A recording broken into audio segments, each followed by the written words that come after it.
बातमी बुलढाण्यातून जय महाराष्ट्राच्या बातमीच्या दणक्याची। बुलढाण्यातील अवैध बायोडिझेल पंपावर कारवाई करण्यात आली आहे। जय महाराष्ट्राच्या बातमीचा हा दणका आहे। आतापर्यंत 10 बायोडिझेल पंप सील केलेले आहेत। राष्ट्रीय महामार्ग 53 वर पुरवठा विभागाने ही कारवाई केली आहे। मुंबई नागपूर राष्ट्रीय महामार्ग क्रमांक 53 वर तब्बल 18 बायोडिझेल पंप अवैधरित्या सुरू होते। जय महाराष्ट्राने ही बातमी दाखवल्यानंतर हे पेट्रोल पंप बंद करण्यात आले।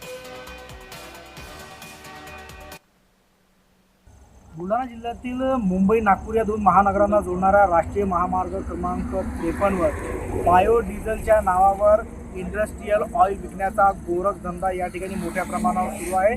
जय महाराष्ट्राने बातमी लावल्यानंतर हे संपूर्ण महसूल प्रशासन जे आहे ते खडबडून जाग झाल्याचं चित्र आपण या ठिकाणी पाहतोय। महसूल प्रशासनाची संपूर्ण टीम जी आहे राष्ट्रीय महामार्ग क्रमांक 53 अशा पद्धतीनं या बायोडिझेलच्या पंपांवर कारवाई करत असं चित्र आपल्याला पाहायला मिळते। संपूर्ण पंप जे या ठिकाणी सील केले जात आहेत।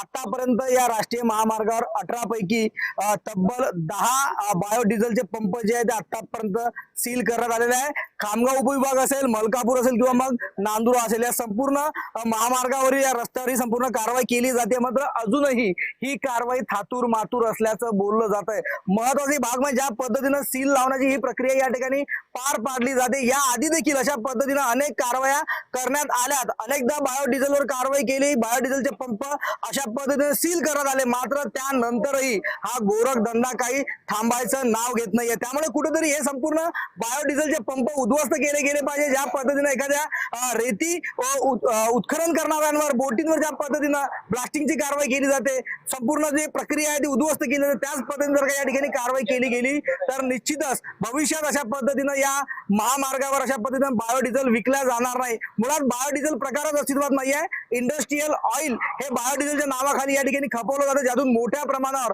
प्रदूषण देखील होत असल्याचं बोललं जातं। एकंदरीत या संपूर्ण कारवाईनंतर संपूर्ण बायोडिझेल या ठिकाणी उद्ध्वस्त केले जावे अशी मागणी जी आहे ते जोर धरू लागली। आता कारवाई इतपत होती, पण यानंतर नेमकी काय भूमिका प्रशासन घेतं ते देखील पाहणं तितकंच महत्वाचं असणार आहे। प्रफुल्ल खंडारे, जय महाराष्ट्र न्यूज, बुलढाणा।